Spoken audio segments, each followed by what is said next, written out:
Hello. I'd like to welcome you all to Word Vancouver, the Reading and Writing Festival being held from 8th to 23rd September this year. This part of the festival is a panel discussion on untangling language, the poetic interrogations on displacement and belonging. Um, excuse me. I would like to acknowledge that this festival takes place on the unceded homelands of the Musqueam, Squamish, and Tsleil-Waututh people. Uh, we would like to thank our sponsors just for their generous we'd like to thank our generous donors and sponsors. Excuse me. The Canada Arts Council, the Canada Heritage Fund, BC Gaming, Creative BC, the City of Vancouver, DBVIA, the Hamber Foundation, the Asian Canadian Writers Workshop, CWILL, Pace and Associates, the Federation of BC Writers, the League of Canadian Poets, the Writers Union of Canada, and many more. For a full list of our sponsors, please visit our website. Without you, this free festival could not happen. If you haven't already, please consider making a donation using our website. And now I would like to introduce the guests. Our first guest is Winston Lê, who is a Vietnamese Chinese poet and interdisciplinary artist. And I'm going to hold up his book, this one. Who resides in Langley, BC. His writing has been featured in Sparkling Tongue Press, Ekphrasis magazine, Page 51, and Filing Station.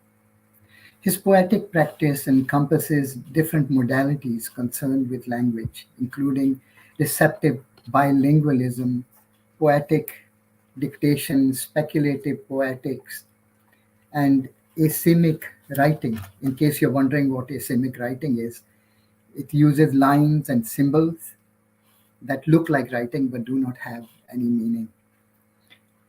His debut chapbook, Translanguaging, was shortlisted for the 2018 Broken Pencil Zine Awards. Translanguaging is now curated as part of the special collections at Colby College Libraries in Maine. So without further ado, here is Winston.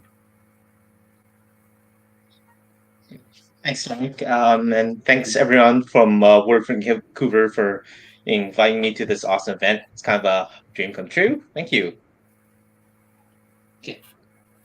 So I'm a receptive bilingual, which means I can understand my first and second language comprehensively, but I struggle with the oral communication of over my second Vietnamese tongue.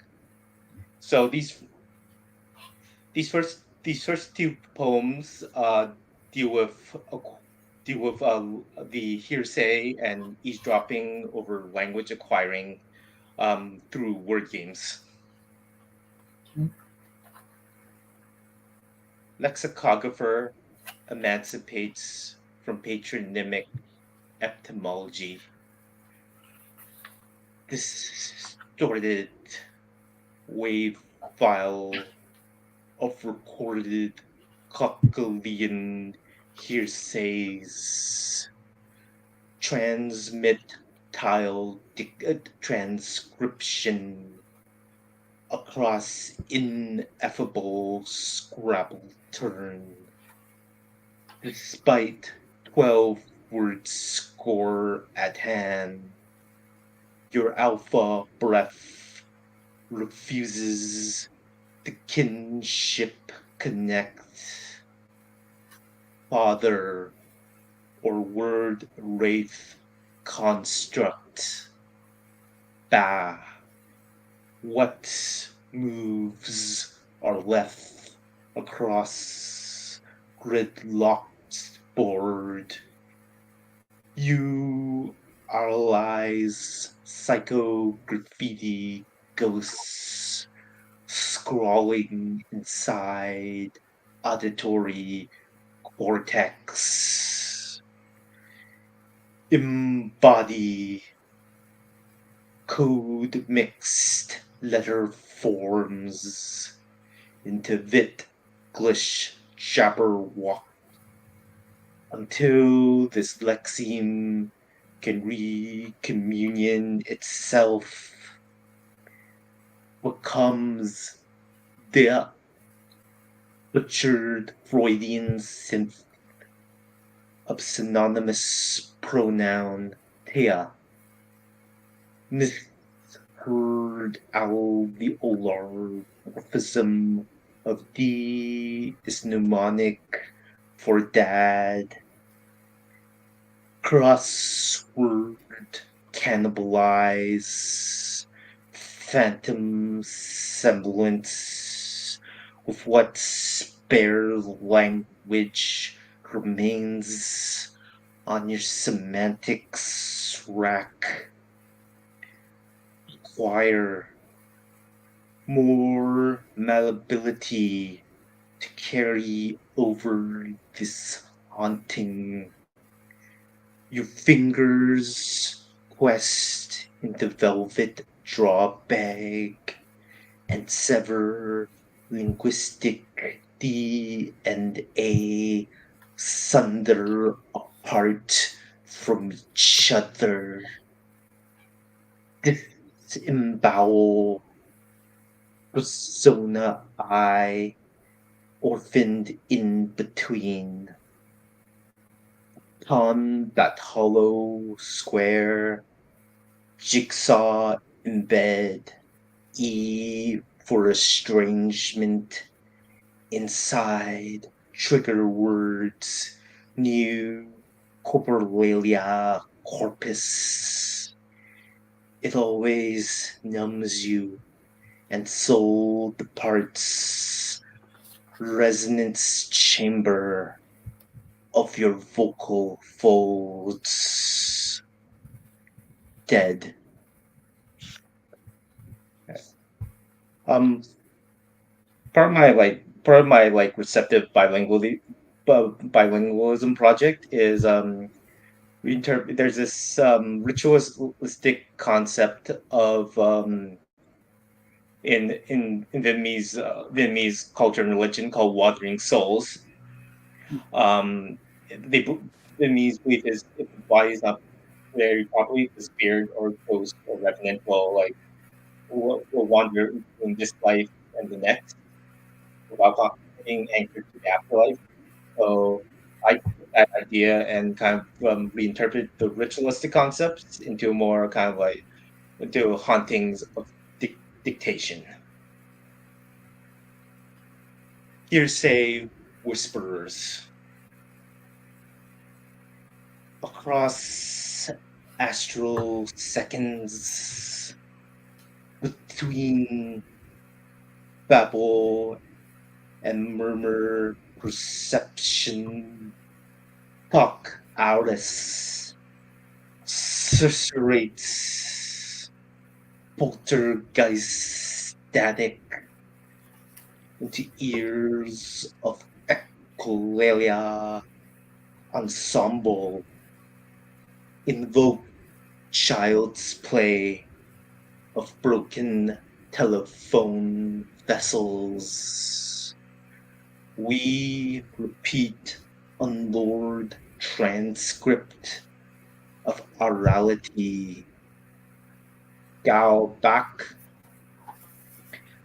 our Laila radio at procession's terminus mishears receptive transmission chain cognate clockwork copacetic in our end iteration shatter the bottled message, blur lines between phoneme personas, gao back possessed with vocals, characters, first syllable, go, voiced, velar, plosive, ghost, back, unshackle, out of articulations, speech constraints. We error forge across brokered tongues, mother green of whispers. V, t, n, m, s, ngl, sh. We enunciate last echo. Go back. Thank you so much for listening. Oh, thank you. That was so good. I really enjoyed that. Enjoyed the sibilant echoes of broker tongues that you bring to light. And your book has been extremely intriguing and a breath of fresh air. And I've been going back and forth and then returning to it again and again. Thank you so much for sharing. Thank you, Tāriq. Thank you. Next, we have Ayomide. Ayomi Bayowa, which, by the way, Ayomi is a Yoruba word meaning "my joy has arrived." So it's an appropriate title. Is an award-winning poet and absurd playwright with a Bachelor of Arts in Theatre and Creative Writing from the University of Toronto. Currently, he serves as the Poet Laureate of Mississauga, Ontario, Canada, and is the author of Gills, a collection of poetry published by Wolsak and Wynn, Spring 2023. His creative talents are recognized with numerous accolades, including being named a top 10 gold entrant of the 9th Open European Literary Festival and Book Forum in the United Kingdom. From being a finalist of the 2018 and 2019 Christopher Okigbo Inter-University Poetry Prize and the Maiden Frontier Poetry Global Poetry Prize 2023 to being a long list for both 2018 Nigerian Students Poetry Prize, Unserious Collective Fellowship, and the 2021 Adrept Journal Poetry Prize. His work has appeared in a wide variety of highly regarded literary magazines: AFAS Review, University of Ibadan, Windsor Review, Kalahari Review, Iceflow Press, African Writer, Barron Magazine, and many others. He's the editor-in-chief of Echelon Poetry and currently reads poetry from Adrept Journal, US. In his writing, he steers away from self to prioritize the representational relevance of people like himself, especially migrants and their integral role in the Canadian context. So here is Ayomide. Hello, everyone. Um, and I'm going to be performing a couple of poems for us today. Let's start with the first one, titled Asylum. So this is from Gills, which I chose to start with because I feel like this is a poem I wrote way before I started writing Gills. And it's in response to the Fulani Herdsmen attack in Nigeria, currently the Fulani Herdsmen attack, which causes terrorism for our people, currently still ongoing. I've got people, friends, family members that are victims of this political, religious attacks. And yeah, here's the poem titled Asylum. Asylum. Far off, we follow the arcs of rivers in twists and turns like snakes through woods of grey mist and turns of thousand silent squirms and threats. Women bear tear for needles, and threads and fragment pots and sons and daughters to sow and weep and cook and eat and die, and we war for at least a bite. Besides, orphans like me wear the father's surviving khaki boots and cold eyes and dusty courage through the greens and browns of days and nights. We have neither Simon to help us bear our crosses a little bit further in our skulls, across our shivers, to pierce our eyes with siren, nor Poseidon to gift us pure bloods to drink, ride, live, and live. But far away from home, I hold a pile of my father's sand in my left hand, although sieved and planted through the palms, fresh hollow, and I might never used to eat again and catch the flies and owls' silent prayers again, planted in every soil water I traveled by, and look around to find a woman's neck lost in a lame Pyrrhic dance movement, in beadless twirls of chopped waist, and later a son's bullet old legs, and a daughter's crucified hands, feebled feet, the river behind us and me, while the wind snatches our breath with our lungs and makes us our skin burn, the kind that the wind makes us laugh out loud to each prick. I hear a cow move from nowhere, from under the scorching moon, and a dagger comes straight in my breast. There is a stain on my smile. There is the skip in an imaginary music going on in my head. There is a pause to our mixed steps. Suddenly, a red light. No home in this land, too. Only fallen bones in different forms, falling like drops of rain in turns before the real daggers thrust our necks, hearts, anywhere she deems safe with our wealth. Thank you. And that's Asylum. And the very next poem I have here is titled Prom. So this particular poem is not in Gills, but I feel it is relevant because it never made a cut for Gills, but it's relevant for untangling language and talking about displacement and all. So it's titled Prom, like Proem. I was there first, a Jerus palm, in season of skin dry breaking and entering. No forced sign for Esau, the poet from inside, so down to earth in aftertaste. The brief, a song sprouted grief juice into the rain-shrunk mouth sticks, pointing out where angels land on earth to devour bruise. Or why for a stranger tells the grave of yesterday dead older woman.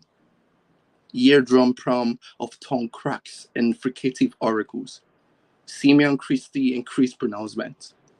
A likely grouping locked off the home alone August visit. A taboo strewn behind my borderless airline and across the fair mountain berets wearing on proud ether limits. Esau, body thrown everywhere across land plots of wheat twist. All spans cursed to curve. At what cost? A few dead are risen in infants' bones. But if it comes down to it, I'm the only papers I've got. Soy contract, hark, scent, a shallow water. So, no diving allowed. And that's poem for you. And I've got this other poem titled Speculum. Yeah, Speculum. In this poem, you will hear some Yoruba terms like bata. And bata, just so you know, I just want to inform you about bata. It's a dance that gives the dancer flexibility in a river-like stream movement. Like the dance goes like this and like this. You're sort of like swimming through the dance, and at the same time you're stomping your feet on the ground. So it gives you the ability to be able to swim as well, walk or thread through this particular dance steps to give and there is also a particular movement in the dance which shows like you're shrugging your shoulders, you're trying to tap away hands probably touching you. So this battle gives me this imagination of we trying to live through life, tread, swim, do all whatever it takes, and at the same time trying to enjoy the music live life makes for us. And I wrote this piece also in dedication to my mother, who was a single mother, and other women out there having to go through single parenthood, asylum, and as well taking care of children. So there we go. Speculum. I offered an empty grace palm on a Sunday sermon with an open eye. My mother nodded away Eliza danced on a pile's door, just as she would to my immediate father's cracked mirror all day and night, the way she already shoved into the satisfaction box of every man. As learnt, that which chases a woman from a man to another could be called asylum, not stropentry.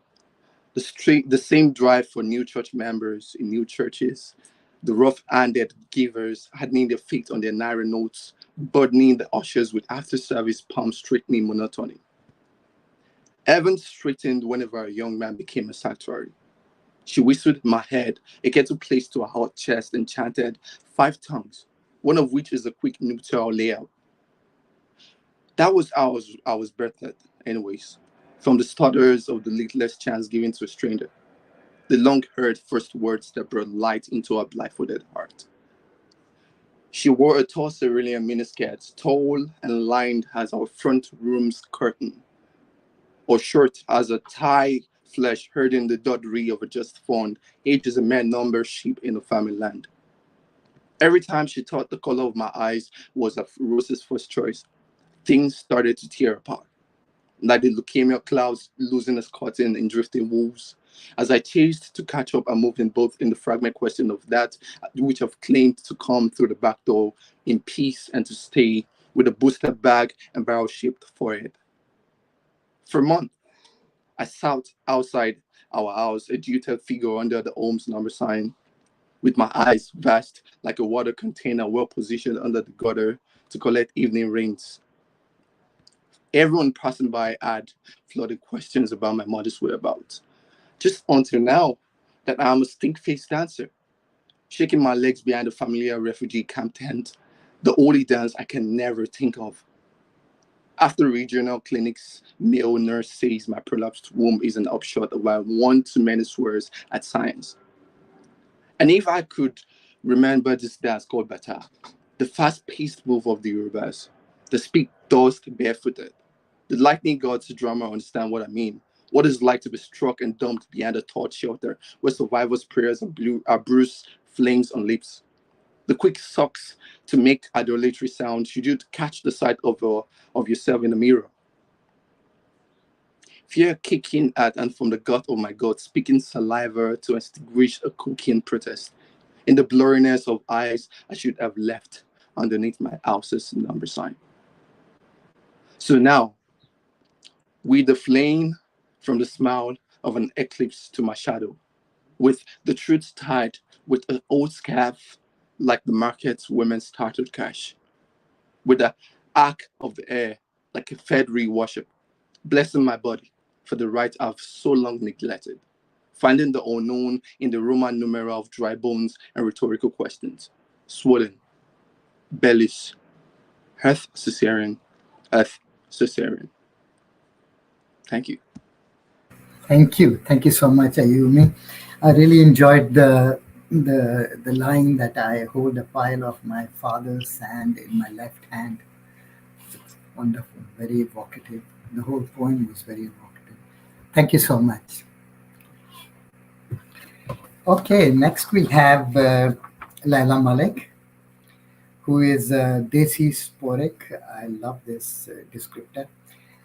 Writer in Dobigok, traditional land of indigenous communities that include Anishinaabe, Seneca, Mohawk, Haudenosaunee, and Wendat. Her debut poetry collection, Archipelago, by Book Hug Press 2023, was listed as one of CBC's 2023 poetry collections to watch for. Malik's writing has been published in Canadian and international magazines, longlisted for 5 different literary prizes, and nominated for Pushcart and Best of the Net awards. She was a fellow at the Banff Centre for Arts and Creativity for her novel in progress, to all the staff and volunteers. Sorry, um, let me read that again. She was a fellow at the Banff Center for Arts and Creativity. Okay. And here is Laila Malik. Thank you. Thank you, Tāriq. I will be reading from my collection, Archipelago, Hmm. and I'll be starting with a piece entitled All Your Grandmothers Have Stopped Cooking. All your grandmothers have stopped cooking.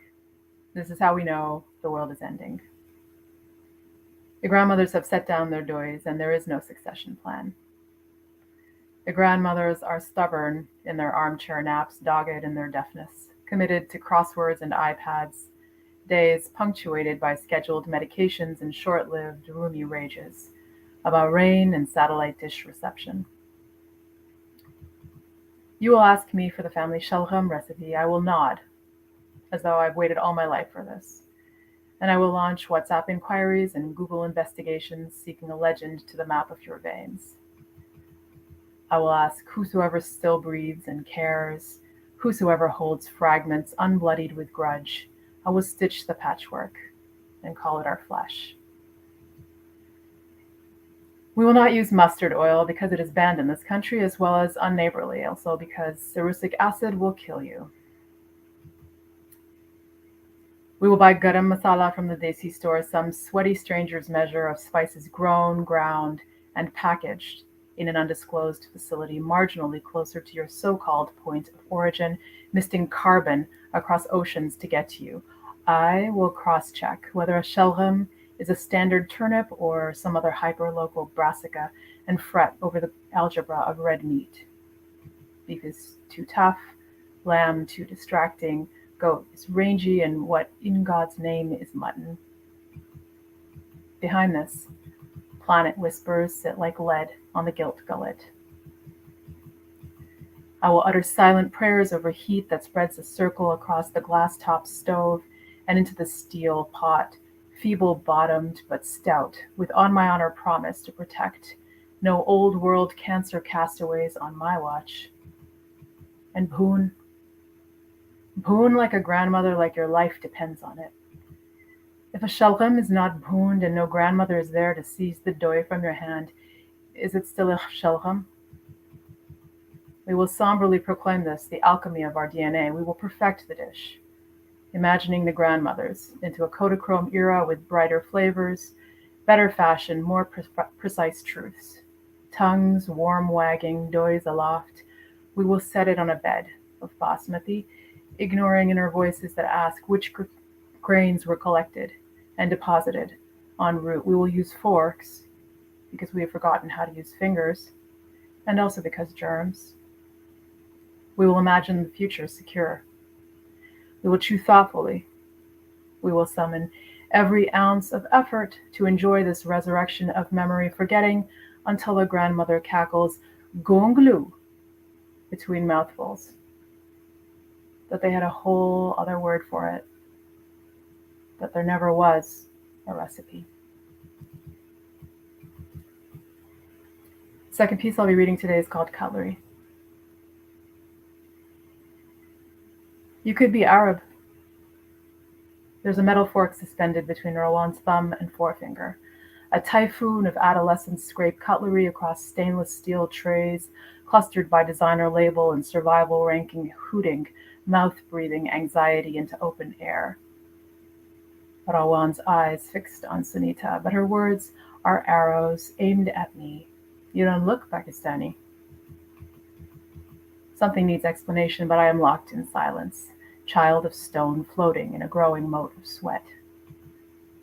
Rawan, drunk on diet pills, with freshly straightened hair, butterflying from the soft bread roll of childhood into newly sharpened limbs, testing her vicious, blossoming reach. Rawan's entourage, fume-coiffed daughters of bankers and minor royalty clad in the united colors of Benetton, staring with naked admiration at the spectacle unfolding. And Sunita, deep, dusty mahogany like the dhows that still line the coast, like the shirtless, Sun-baked men imported to climb scaffoldings move rocks without hard hats, like Nabil al-Athal's manservant standing impassive at the next table where Nabil bellows, Jaldi, Jaldi, tum hmar hai, as the English boys wag their heads and snicker, Jaldi, Jaldi, birdie num num. Palms clasped in prayer at the grown man holding a crumpled Dairy Queen bag. Sunita, thinner than Rawan, a thin that his bones hung loose under paper skin. The wrong kind of thin that was always thin. The spindly, hungry Hindi kind wrapped in lurid, ill-fitting synthetics that smell like formaldehyde and curry leaf, the kind they call housemaid.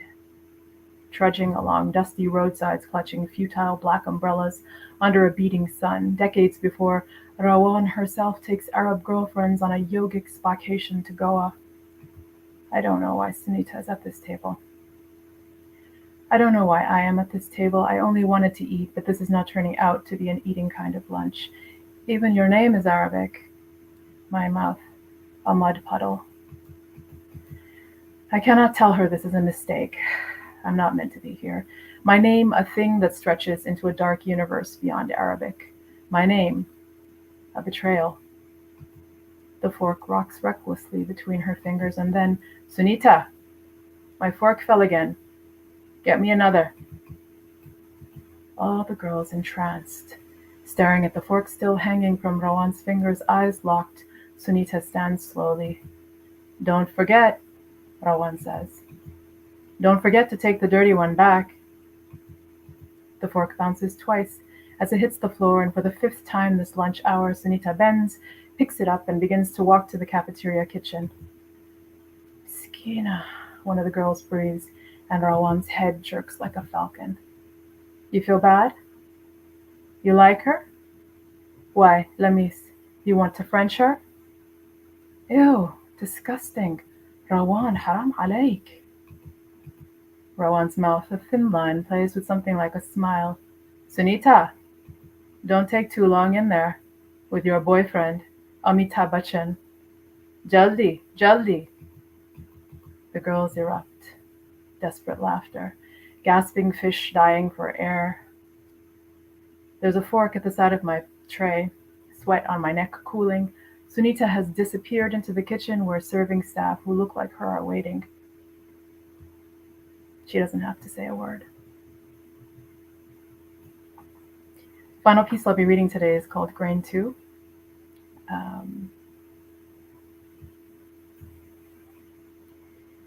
The womb that hosted you is not the beginning. Before her, there were her own mother's fingers, sifting kernels in a shallow tin pan. You have your mother's hands. Before that, there were too many children and not enough rooms, an endless expanse of outside, a father in the dark with a warm circle of an oil lantern and a leopard's yellow eyes watching from beyond the circumference. There were wealthier cousins, more worldly, more sophisticated. On our side, only one type of houseboat beauty, and brains grimly tilled against a shimmering sea of arched brows and upturned noses. There was a wary standoff, a triangle of mutual surveillance with barely concealed teeth, diaspora, a fetid, unfurling language. Before that, there was a stroke. There was her mother squatting on a low stool before a chula, flipping rotis like a factory worker, in a time and a place where there were not yet factories, only mothers who mass-produced endless streams of children. There was a pickup truck, one pair of shoes per year, bata leather to last 12 months of red dirt. Before that, there was a newly betrothed 14-year-old, carefully adding numbers longhand in her father's husband's accounts book. Before that, there were stories that had to be extracted with forceps, without general anesthesia, stories birthed in blood clots, stories we clad with iron until they were safely reabsorbed into our flesh, vanishing twins to fold us back into the earth. Before that, we ate some other unspeakable grain. Thank you. Thank you. Thank you so much, Laila. That is an excellent evocation and reading. Um, I was especially struck by your use of the culinary journey, that cross-cultural polyglot. For instance, a turnip becomes a shalgam and then becomes a gonglu. And that word gonglu itself is so evocative. The way you cross these, just you pull these blossoms from all over the world and then you put them together into this dish. Thank you so much. This was excellent. Thank you. Okay, now I think we are moving on to the panel discussion. We'll get Winston, Ayomide, and Laila onto our screens, and so I think we discussed a little bit of this. What we are going to talk about, because we are focused on untangling language and poetic interrogations on displacement and belonging. But as you could see from the questions, I was mostly focusing on displacement and belonging as creatives, what that has done. And my question was take it as a guideline rather than a question. What does it mean to be a displaced poet or a creative? And what are the issues of belonging? So, who would like to go first? You can do it alphabetically if you want. Ayumi, you are muted. Yes, I am. Thank you. So, who wants to go first? Okay, let me start. So you're asking it, what does it mean to be displaced, a displaced creative? Or I'm sorry. Was that a question? I wanted you to repeat the question. Oh, the question was, what does it mean to be a displaced poet? Or if you don't describe yourself as a poet, as a creative person. So the thing here is the term displaced is more personal.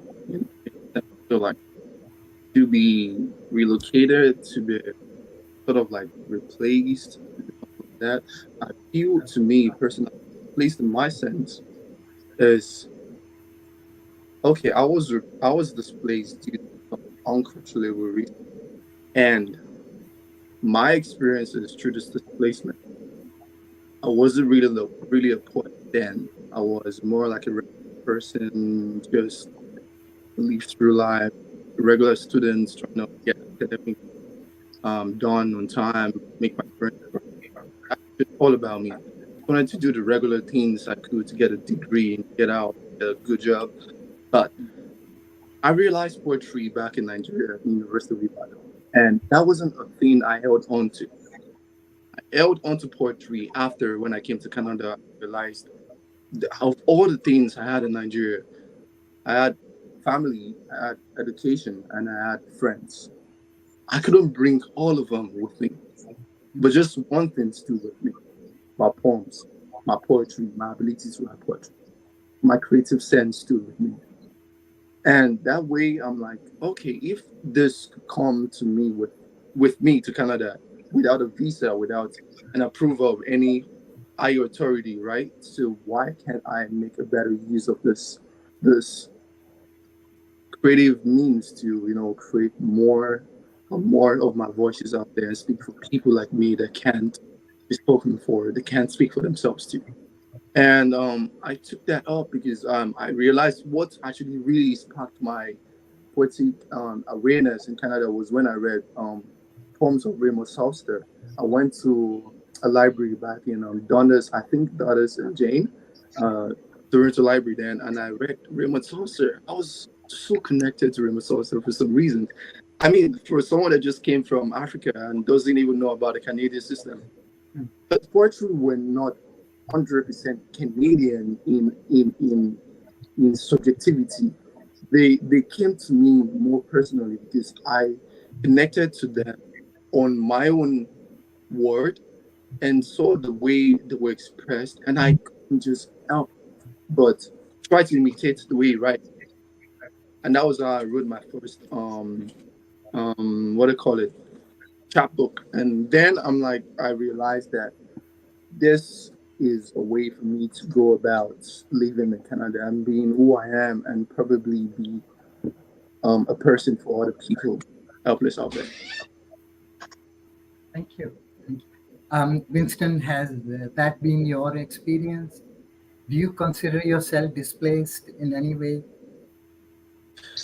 Well, being born in Canada, I don't generally consider myself as a displaced poet, but more of I like to use the word diasporic because okay, in condition of my work, diaspora has this kind of has this etymological tension. So it comes from the Greek word dia, which means spread, then spirin, which means scatter. But spirin in Greek also means seed. So I actually see diaspora.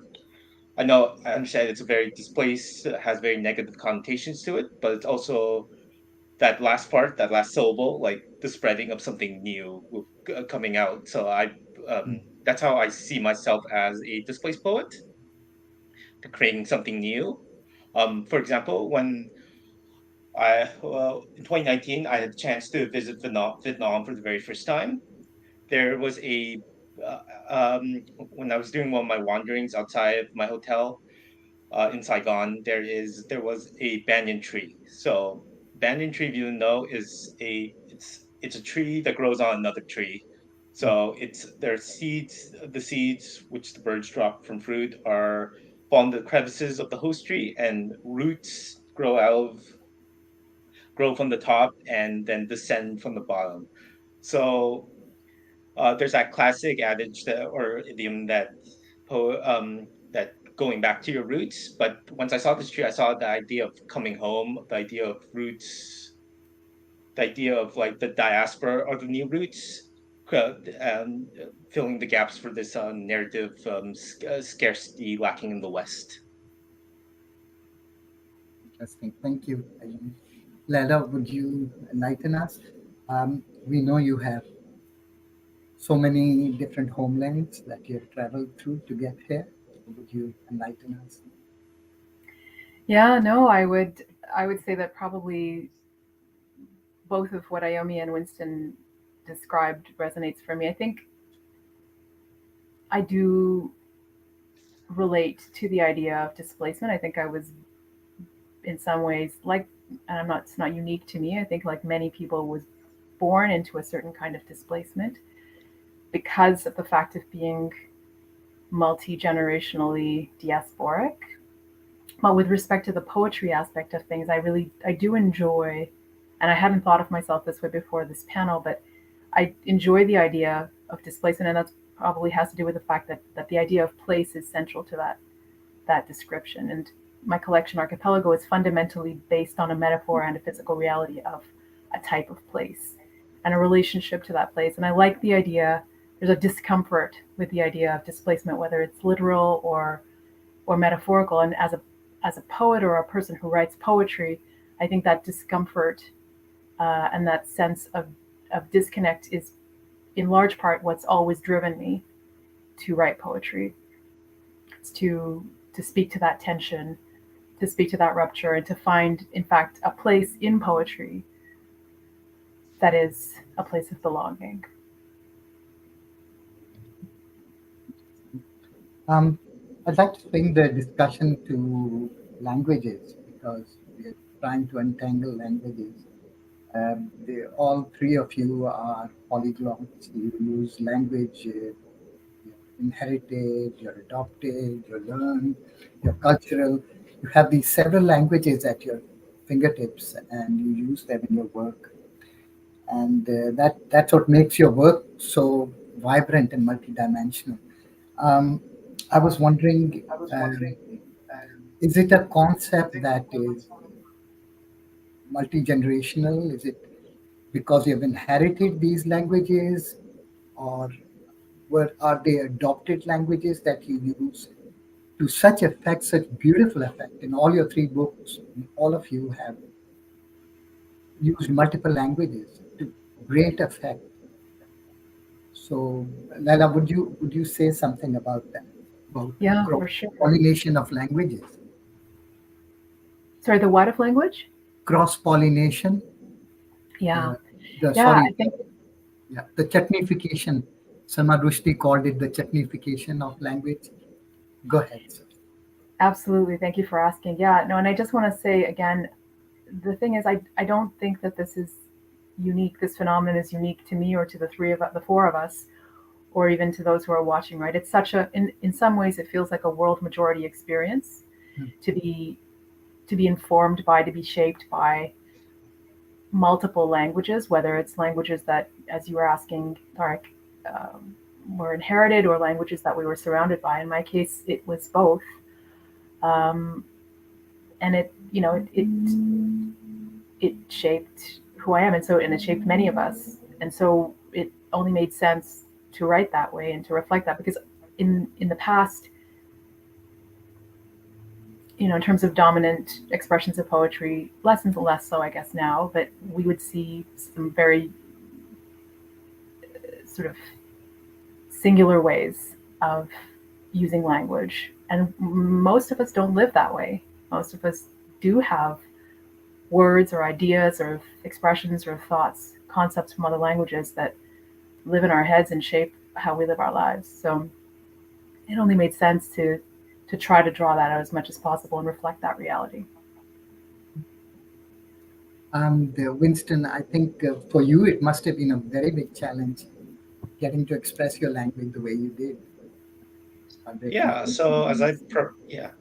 prefaced at the beginning of my reading, I'm a receptive bilingual, which means I have comprehensive understanding grasp of two languages, but I struggle orally communicating with my second tongue.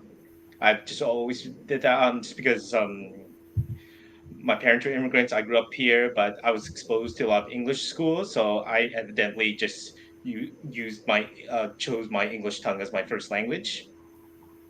Then when I started exploring kind of Vietnamese dictions and languages, I started creating came to this term called translanguaging, which is different from code switching, which is going back and forth between two languages.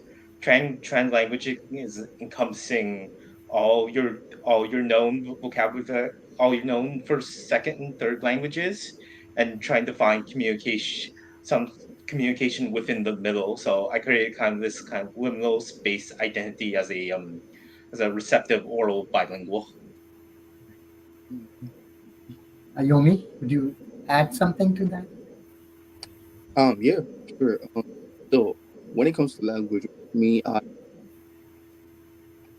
I'll start with how hard it was for me to be able to blend into the Canadian system, expressing yourself in accent, intonation, especially the intonations. I feel like before I realized you have to bring yourself down to a certain way of speaking for other people to be able to connect what you say. And thank God it's Canada. Like I keep telling myself, thank God it's Canada because there are a whole lot of immigrants here, the whole lot of people like me here trying to make a living, and they sort of understood me then in a way, but it was so frustrating to the point whereby I just had to not want to speak no more. So when people want to talk to me, I'm just like I don't just want to feel embarrassed or not as if I don't know English. I do know English because I did study English, but Hmm. how do I express myself in a certain way for people to understand? I was more like an age whereby it was too hard for me to blend into the Canadian system to be able to express myself. But then over time, I realized that over time, the more you connect with people, speak with people, you sort of indirectly imitate the way to speak, right? And that way I understood a certain way to speak and I expressed myself and I just got in the system easy.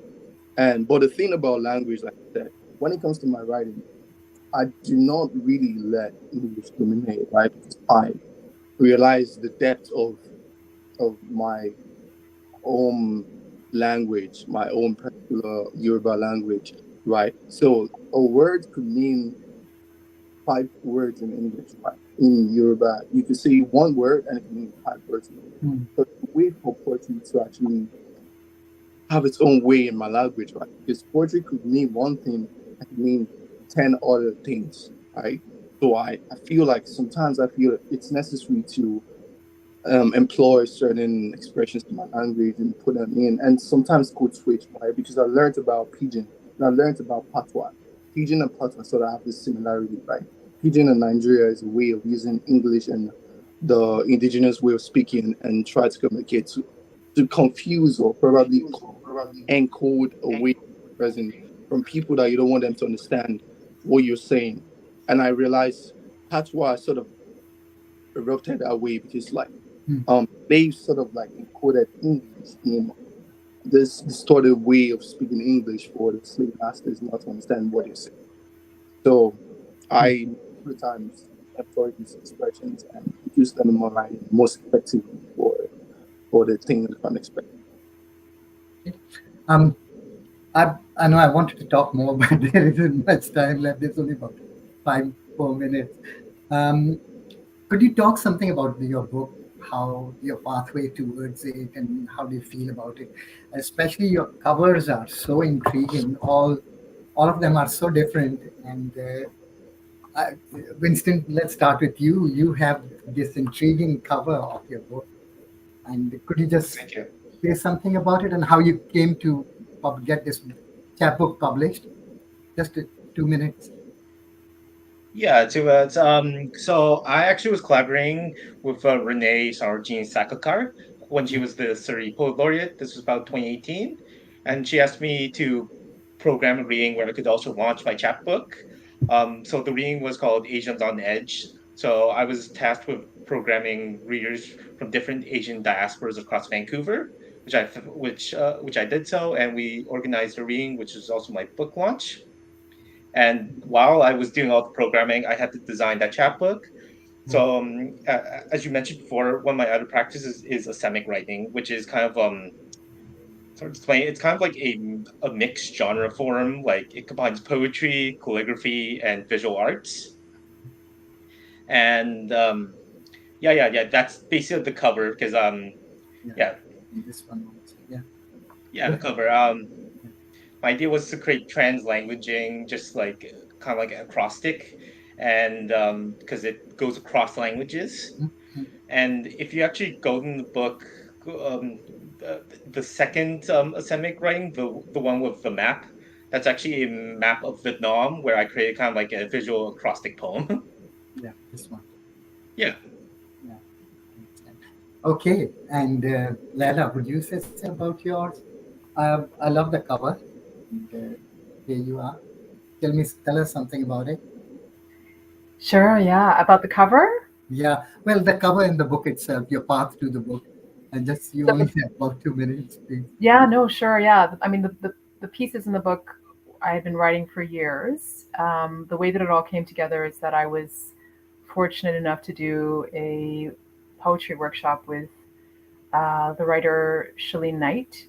Hmm. It was a small poetry workshop in the just before 2017, 2018. And it all came together, the manuscript came together through the course of that workshop, at some old pieces, some new pieces. And as far as the cover is concerned, the rug, the carpet is a symbol that crosses many of the geographies and the cultures and the communities that I've been a part of. So it made sense to have that on the cover. Perfect.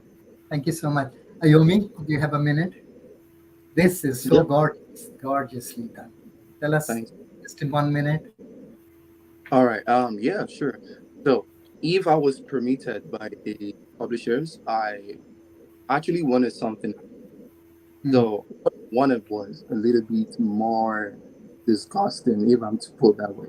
Because when I'm a creative, right? I'm a photographer and cinematographer. So I had this image of a skin with scales in it, like actual human skin with scales in it. And the publisher told me that for distribution, it's going to be pretty hard for people that are uncomfortable with that kind of imagery, right? And I was like worried that they couldn't, put out what I actually had in my head. But when I saw this particular um, cover presented to me, I'm like, okay, this actually tells me something connected to the piece in there. I'm like, okay, that's fine. That works with Gills. Like, it does work with Gills. And the idea of Gills and how I wrote this book is So when it comes to, do you know what I call bubble wrap, right? Um, I have to wrap it up at this All right, point. sure. I'm sorry. We'll have to chat on that later on. Thank you so much. Thank you all. Thank you so much, Winston, Laila, and Ayomide. I just have to get on with it. We only have a minute left. Once again, if you want to purchase a copy of any of these books or other books, you can contact 32 Books to order them. Thank you to all the staff and the volunteers at Word Vancouver for making this possible for us to meet here. Remember, you can support the festival by becoming a member and through our silent auction at wordvancouver.com. There are other events happening. Please check out the complete listing at Word Vancouver. And thank you once again for your time and your attention and to whatever has been presented. I hope it's been informative and entertaining for you. Thank you all.